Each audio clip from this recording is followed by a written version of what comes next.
Hello friends, स्वागत है आपका आपके अपने YouTube channel S Kumar gardening में। इस चैनल पे आपको फ्रूट, फ्लावर और वेजिटेबल्स की ग्रो केयर एंड ग्राफ्टिंग के अपडेट लगभग रोज़ाना मिलते हैं। तो वीडियो यदि पसंद आए तो लाइक करिए, चैनल को ज़्यादा से ज़्यादा सब्सक्राइब करिए ताकि अपडेट रहें गार्डनिंग व बागवानी की नई नई जानकारियों के साथ। तो आज एक छोटा सा अपडेट मैं अपने ग्राफ्टेड कुकम्बर प्लांट यानी खीरे के पौधे का लेकर आया हूँ, जिसको मैंने देसी वैरायटी के लौकी के रूट स्टॉक पे यानी जड़ वाला भाग इस देसी लौकी का है। ये जो आप मेरे हाथ में देख रहे हैं, ये देसी वैरायटी का लौकी का फ्रूट है और इसको मैंने अपने किचन गार्डन में लगा रखा है। देखिए, और भी फ्रूट्स लगे हुए हैं इसमें। इसके रूट में या इसके कहें कि इसके जड़ वाले भाग में एक ख़ास खासियत है।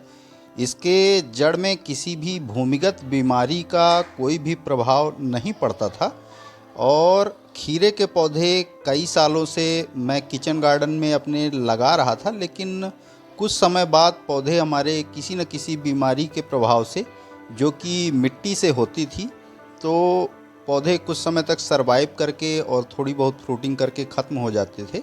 तो मैंने इसी प्रायोगिक तौर पर इसको लौकी के रूट स्टॉक पे खीरे को ग्राफ्ट किया है और उसका अपडेट मैंने आपके साथ इसकी ग्राफ्टिंग से लेके और एक आध अपडेट और भी शेयर किए थे। और आगे भी अब जब ये पौधे फ्रूटिंग करने लगे हैं और धीरे धीरे बेहतर ग्रोथ कर रहे हैं और अब इनमें ढेरों बेबी फ्रूट्स लगने स्टार्ट हुए हैं, तो उसी का अपडेट मैं आज आपके लिए लेके आया हूँ कि आखिर ग्राफ्टिंग के पश्चात इन पौधों में ग्रोथ कैसी चल रही है। तो कई बार मैंने पिछले साल भी कुछ ग्राफ्टेड प्लांट्स लगाए थे, मगर उसका अपडेट किसी कारणवश मैं अपडेट नहीं कर पाया। तो बार बार व्यूवर्स की ये कमेंट्स आ रहे थे कि आपने उसका अपडेट नहीं शेयर किया। तो टाइम टू टाइम अब लौकी और खीरा जो कि ग्राफ्टेड मैंने लगाया है और इनकी ग्राफ्टिंग मैंने घर पर ही की है और उन सभी का अपडेट आपके साथ शेयर किया है। इन सभी पे जो भी पौधे इस बार मैंने ग्राफ्ट किए हैं उनको देसी वैरायटी के लौकी के रूट स्टॉक पे ग्राफ्ट किया है। अब देखिए, ये पौधे अच्छी ग्रोथ कर रहे हैं। अभी तक फिलहाल इन पर किसी भी भूमिगत बीमारी का कोई भी प्रभाव नहीं पड़ा। खीरे के पौधे में जड़ गलन, विल्ट, नीमाटोड आदि अनेक भूमिगत बीमारियों की वजह से पौधे कुछ समय तक सरवाइव करके और पूरी मेहनत ख़राब कर देते हैं। इस वजह से उसके विकल्प के रूप में यदि यह प्रयोग सक्सेस रहा, चूँकि अभी तक पौधे में कोई भी उसके बीमारी के लक्षण दिखाई नहीं दे रहे हैं, पौधा अच्छी ग्रोथ कर रहा है, उसमें फ्रूटिंग भी अब स्टार्ट हुई है और मेरे को ये उम्मीद है कि शायद इस साल इस पर इस प्रकार की कोई भी बीमारी जो कि भूमिगत पौधों पर हो जाती थी खीरे के पौधे पर, तो वह शायद नहीं पड़ेगी, क्योंकि ये जो रूट स्टॉक जिस पे यह ग्राफ्ट है, इस पे बिल्ट या भूमिगलन, रूट गलन प्रकार की किसी भी प्रकार की बीमारी का कोई भी प्रभाव पहले मुझे देखने को नहीं मिला। उस वजह से यह प्रयोग मैंने करने का सोचा और अभी तक तो सफल ही दिख रहा है।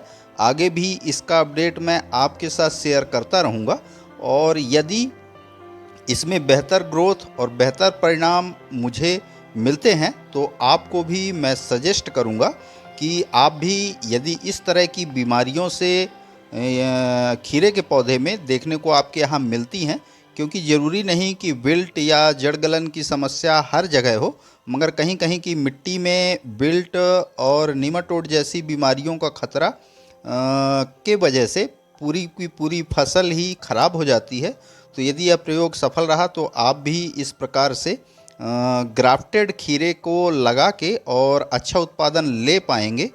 तो क्योंकि ग्राफ्टेड पौधे अक्सर ऐसी नर्सरियों में जहाँ की हर किसान के पास उपलब्ध नहीं हो पाते, तो उसी की जानकारी की यदि ऐसा करके हमें बेहतर परिणाम मिल पाता है तो अभी तो मैं सजेस्ट नहीं करूँगा। जब पूरा परिणाम इसका मैं देख लूँगा कि हाँ बेहतर परिणाम निकल के आ रहे हैं, तभी मैं इसके बारे में कोई भी सलाह दूंगा। अभी सिर्फ अपडेट आपके लिए मैं लेके आया हूँ कि देखिए कितनी बेहतर ग्रोथ अभी इन खीरे के पौधों ने कर रहे हैं। और यदि आगे भी, क्योंकि अभी पूरा ठंड का सीज़न चलता रहेगा, क्योंकि खीरे के पौधे में ठंड में भी अच्छी फ्रूटिंग होती रहती है। तो देखते हैं कितने समय तक यह पौधे हमारे सरवाइव करते हैं और ये क्या इनका बेहतर रिजल्ट निकल के आता है। इस साल मैंने खीरे पे और लौकी पर, हालांकि करेले पर और तुरई पर भी ग्राफ्टिंग की थी, लेकिन उसमें कद्दू का रूट स्टॉक देसी वैरायटी का लगाया था। तो वह या तो वो सही ढंग से ग्राफ्ट नहीं था या सरवाइव नहीं कर पाया, जो भी रहा हो। तो फिलहाल जो देसी वैरायटी के लौकी पर ग्राफ्ट वेजिटेबल्स थी वो अच्छी सरवाइव कर रही हैं। तो नेक्स्ट टाइम इसी रूट स्टॉक पे यदि यह सक्सेस रहा तो मैं इसी पर ही बेल वाली सब्जियों की ग्राफ्टिंग करूंगा। यह रूट स्टॉक मेरे पास पिछले कई सालों से है, मगर इसमें एक समस्या है, इसमें बीज बहुत ज़्यादा होता है और जल्दी मैच्योर होकर कड़ा हो जाता है इस वजह से। मगर इस पर भूमिगत बीमारी का कोई भी खतरा देखने को अभी तक नहीं मिला। तो आशा करता हूँ मेरे ग्राफ्टिंग कुकुम्बर का, यानी खीरे के पौधे जिनको मैंने घर पर ही ग्राफ्ट किया था, और उसकी ग्रोथ का अपडेट आपको ज़रूर पसंद आया होगा। पसंद आया तो लाइक करिए, कमेंट करिए, अपने गार्डनिंग लविंग दोस्तों के साथ शेयर करिए।